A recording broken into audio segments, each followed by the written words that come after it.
그 되게 멋있는 작품 사진을 다들 찍으시려고 DSLR 카메라 사용하실 것 같은데요. 프린트해서 만들어지는 이미지가 얼마나 멋있을지 미리 예측도 하고 그 좋은 프린트를 만들 수 있는 과정을 설명을 드리려고 합니다. 지금 저희가 이번에 P&I 쇼에 여러 개의 부스에 저희가 대형 사진 작품을 제작했고요. 이미 보신 분들도 계시겠지만 이번에 그 ODS 작품을 가지고 이제 빅 사이즈 프린트를 했고요. 그걸 바탕으로 해서 제가 샘플 사진 촬영한 걸 설명드리면서 어떻게 저희가 작업하고 있는지, 내가 이제 개인 작업을 하려면 어떻게 해야 될지 조금 힌트가 되셨으면 하는 시간입니다. 그 ODS 카메라를 하나 제공받고요. 오랜만에 촬영 갔어요. 가서 열심히 호랑이 사자를 찍었는데 너무 오랜만에 촬영을 했는데 되게 멋있는 작품을 하나 건졌어요. 스스로는 한 2,000컷 정도 찍었고요. 남산타워 올라가서도 한 2,000컷 찍었으니까 정말 많이 찍었죠. 그렇게 찍은 사진이 지금 스펙상으로는 지금 약간 잘 안 보이실 것 같은데 8,000픽셀, 5,000픽셀 어바웃 해서 지금 5천만 화소 조금 넘는 걸로 나오고요.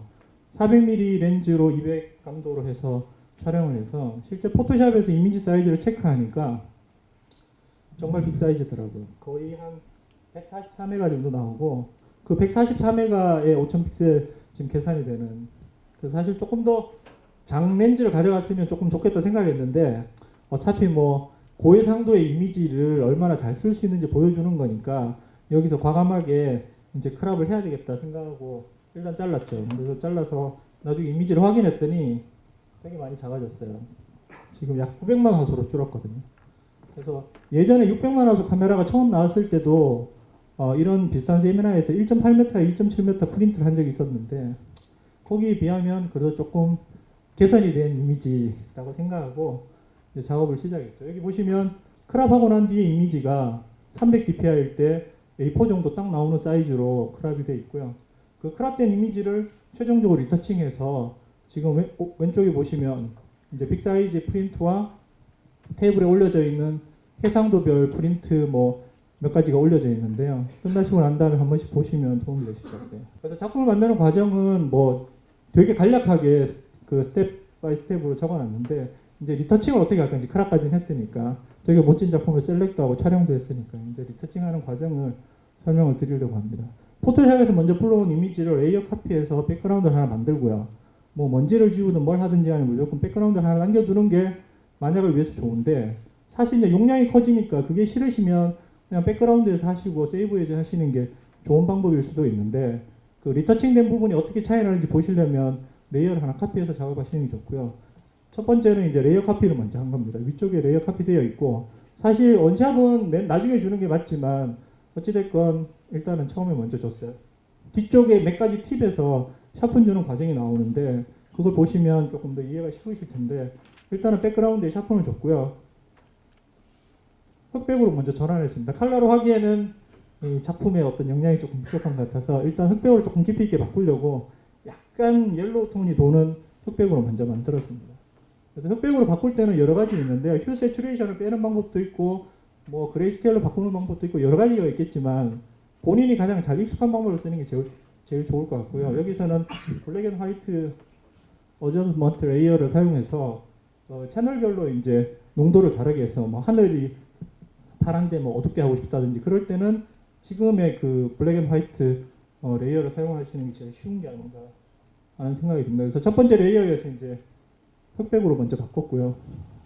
두 번째 레이어에서 이제 보통 이제 디지털 카메라로 찍은 이미지가 왠지 모르게 드럼 스캔 받은 이미지에 비해서 약간 색상이 뜨고 콘트라스트 약간 탁하면서 조금 왠지 모르게 뿌연 느낌이 든다고 하면 반드시 이제 한 번씩 해야 되는 그 과정에 휴 세츄레이션 레이어를 만들고 거기에서 세츄레이션을 완전히 마이너스 100으로 한 다음에 왼쪽에 있는 블렌딩 모드에서 하드라이트를 하면 그 하드라이트 하는 순간 이제 전체적인 콘트라스트와 톤이 되게 진해지거든요. 근데 이제 그게 너무 섀도우 부분이 어두워진다고 하면 이제 블렌딩 모드의 그 오페시티를 투명도를 조정해서 그 콘트라스트를 좀 낮추는 방법을 쓰시면 되는데요.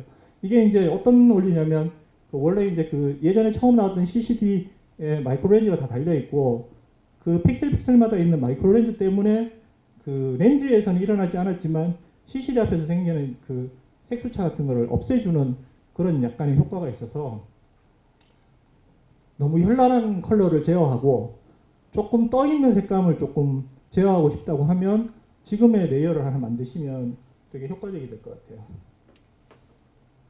그렇게 해서 레이어 카피, 흑백 변환, 그 다음에 콘트라스트 약간 증가시킨 다음에 오른쪽 아랫부분이 너무 밝아서 레이어를 하나 만들고 마스킹으로 약간 버닝을 해줬죠. 그 다음에 두 번째 레이어로 왼쪽 위쪽을 조금 더 버닝해주고 그 다음에 가운데 있는 까만 점은 그 저 사자의 눈동자가 같이 어두워지는 걸 막기 위해서 거기 마스킹을 한 번 더 한 거고요.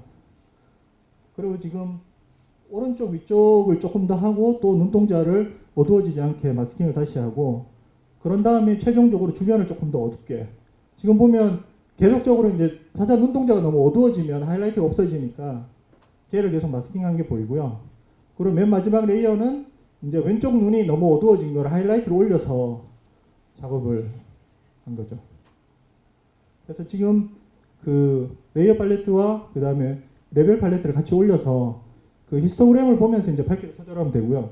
보통 이제 많이 물으시는 질문 중에 하나가 왜 커브를 안 쓰고 레벨을 쓰냐. 사실 커브는 저 입장에서도 너무 어렵고 변곡점이 많아서 그 커브의 모양만 보고도 이미지를 판단하기는 되게 어려운 상황이 많거든요. 그러니까 뭐 레벨을 써도 충분히 조정할 수 있는 상황이고 그 정도만 해도 충분히 할 수 있는 상황에서 굳이 옛날에 막 숫자로도 이미지를 이해할 수 있었던 그런 전문가들처럼 커브를 이용하기에는 쉽지 않은 상황인 것 같아요. 물론 커브에 되게 익숙하신 분들도 계시겠지만 레벨만 해도 입력 출력에 있는 슬라이드와 그다음 RGB와 그다음 RGB 각각의 채널까지 하면은 수십 개의 그 슬라이드로 조정이 가능하기 때문에 이렇게 작업하시는 게 훨씬 더 직관적이지 않을까 그런 생각이 듭니다. 그래서 일단 이미지를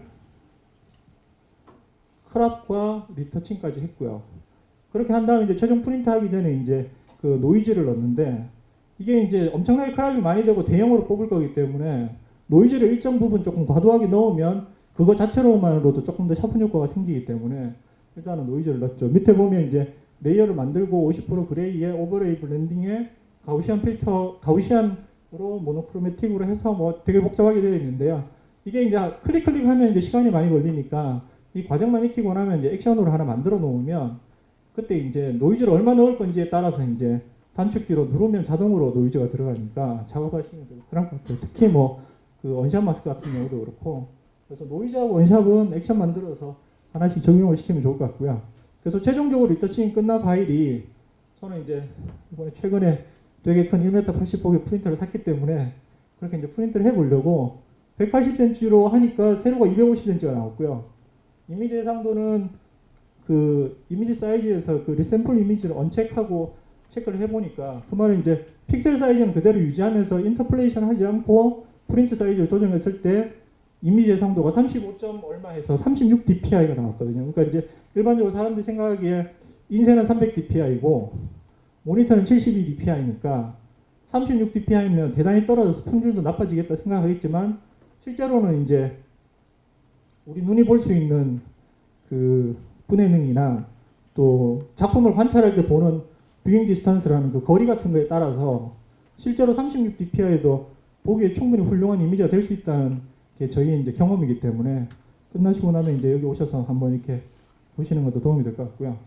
그래서 지금 아까 36점 얼마 되어 있는 해상도를 보통 프린터할 때는 프린터 해상도에 그 정수로 나눠지는 숫자로 이미지 해상도를 인터폴레이션 하면 되게 쉬운데요. 사실 어려운 말인 것 같지만 되게 단순한 것이 뭐냐면 아까 36점 얼마면 그냥 40을 하시면 되고 56점 얼마면은 뭐 60을 하면 되고 76점 얼마면은 90을 하면 되고 그러니까 딱 떨어지는 숫자로 하는 게 프린터가 프린트할 때 헷갈리지 않는 거죠. 그 말은 뭐냐면 프린터가 2880 dpi로 잉크를 막 이렇게 헤드가 지나가면서 이렇게 던져주고 가는데 그걸 던질 때 끝자리가 안 떨어지면 그 잉크를 어디에다 던져야 될지 얘가 고민을 되게 많이 하는 상황이 발생하니까 이렇게 픽셀 2개 잉크를 한 방울을 떨어뜨리든 4개의 한 방울을 떨어뜨리든 정수를 해놓는 게 좋고요. 저렇게 정수로 이제 40 dpi든 100 dpi든 맞춰버리면 나중에 이미지를 열었을 때 얘 이미지가 정수로 이미지 해상도가 조정이 된 거면 리터칭이 거의 끝난 파일이구나라고 생각할 수도 있거든요. 그러니까 그런 패턴을 하나 만들어 놓으시면 되게 좋을 것 같아요. 예를 들어서 180이 250cm로 했으니까 인쇄는 300이니까 300 dpi로 해야 되겠다 하고 인터폴레이션을 과감하게 빵 시켜버리면 용량은 거의 2기가 가까이 돼버리고 이걸 또 이제 저희한테 프린트 해달라고 보내려면 엄청난 이제 웹하드 용량과 뭐 전송 속도 또 저희 저장 공간 복잡해지는 거거든요. 그래서 이렇게는 인터폴레이션 하시진 않으시겠죠. 그래서 지금 이미지 크기를 그 이미지 리샘플을 체크하고 해버리면은 용량이 너무 커지니까 그렇다고 해서 용량이 아주 좋아지는 건 아니니까요. 그래서 이제 저희가 이제 40 dpi 정도로 해서 프린트를 했는데 기본적으로 프린트를 감상하고 그 해상도 평가 같은 걸 할 때는 우리가 이제 보는 거리가 있으니까요. 그게 이제 약간 과학적인 그 이론을 바탕으로 하면 1800 dpi만 넘어가면 얼마든지 큰 사이즈를 해도 어차피 눈이 보는 각도와 감상하는 거리 계산해 보면 우리 눈의 해상도 계산하면 의미가 없어진다 이런 얘기를 하게 되죠. 그게 벌써 아주 오래전에 나온 논문이긴 하지만 근데 지금 같은 경우는 이제 5천만 화소로 찍어서 크랍을 해서 할 수 있는 그 작업의 융통성이 되게 넓어지니까 그런 면에서는 해상도는 높으면 높을수록 사실은 좋겠죠, 그죠? 그래서 지금 이제 여기 큰 사이즈로 4장의 프린터가 똑같은 게 있는데요. 똑같은 프린터가 이미지 해상도가 60 dpi부터 180 dpi까지 아까 설명드린 대로 정수로 딱딱 잘라서 똑같은 크기로 뽑았거든요.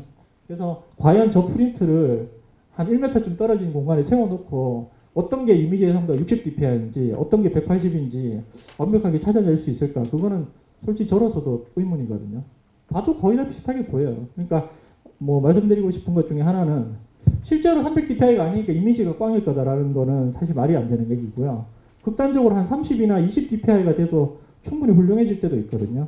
예를 들자면 아주 큰 건물 외벽에 있는 사이니지 같은 경우에는 해상도 자체가 300 dpi가 높아질 정도로 큰 이미지도 없을 뿐더러 그리고 그렇게 크게 되는 이미지를 높은 해상도로 보면 오히려 더 이미지가 흐려 보이는 경향이 많거든요. 그래서 잉크 방울도 되게 크고 해상도도 되게 떨어지는 프린트를 해도 멀리서 보면 좋아 보이는데 그게 이제 아까 말씀드린 그 뷰잉 디스턴스하고의 거리 그 관계가 조금 있지 않나 그런 생각도 듭니다. 그 프린트 과정은 다 설명을 드렸는데 그 프린트를 하기 전에 몇 가지 이미지 데이터를 처리하는 팁을 드리려고 하거든요. 그래서 그 몇 가지 팁을 잽싸게 빨리 이야기를 드릴게요. 그 로우 파일 디벨로핑을 저희가 직접 하는 경우는 정말 없고요. 보통은 작가들이 다 해서 주시거든요. 완벽하게 잘해서 주시긴 하지만 가장 기본적인 거는 16비트에 여러 개의 디벨롭을 한 다음에 마스킹 작업을 꼭 하는 게 좋고요. 그 마스킹 작업을 모르면 포토샵의 절반을 모르는 거라고 저는 생각하거든요. 특히나 레이어를 모르면 뭐 포토샵의 절반은 모르는 거고 그럼 나머지 절반은 뭐냐? 나머지 절반은 CMS죠. 그러니까 컬러를 모르고 레이어를 모르면 포토샵은 그냥 도장 툴만 아시는 거죠. 먼지만 지우고 하는. 그리고 이제 저희 이제 사무실에 이제 그 프린트를 보기 위한 평가 라이팅이 있는데요. 여기 이제 있는 것처럼 여기 계신 분들 중에 이제 만약에 뭐 그러니까 광고 스튜디오를 하면서 인쇄로 데이터를 넘겨야 된다고 하면 좋은 모니터와 칼리메타나 그 스펙트로 포토메타 같은 그 모니터를 책색할 수 있는 좋은 장비가 있는 게 좋고요. 만약에 내가 포트폴리오 프린트나 전시를 위한 프린트를 주로 하는 사람이 될 거라고 하면 지금 저기 올려져 있는 모듈 라이트 같은 저희 이제 유스트라는 회사 독일 회사의 모듈 라이트인데 최근에 만나본 제품 중에는 뭐 제일 예쁘고 그냥 완벽한 성능을 주는 게 아닌가 그런 평가형 조명이 있어야 되고 그러니까 내가 어떤 작업을 하느냐에 따라서 구입해야 되는 장비의 스펙과 어떤 그 라인업이 좀 달라진다는 거는 말씀드리고 싶고요. 그리고 이제 이미지 사이즈를 조절하는 게 물론 아까도 이야기를 드렸지만 여기 또 계신 분들이 이미 다 잘 알고 계시겠지만 실제로 이미지 사이즈를 조정할 때 디지털 카메라가 5000 픽셀로 가로를 찍어줬는데 걔를 내가 그냥 나는 세게 그냥 할 거야 2만 픽셀로 늘려도 아무 의미가 없다는 거를 말씀드리고 싶은 거고요. 그래서 최종적으로는 프린트 하기 전에는 이미지 해상도를 프린터 해상도 그러니까 이미지 해상도랑 다른 거죠. 이미지 해상도는 그 포토샵에서의 이미지 DPI를 얘기하는 거고 프린트 해상도는 내가 가지고 있는 프린터가 300 DPI냐 2800 DPI냐 그 얘기를 하는 건데 그 해상도의 정수로 나눠지는 숫자로 이미지 픽셀을 조정하시는 게 나중에 체크하기도 좋고요.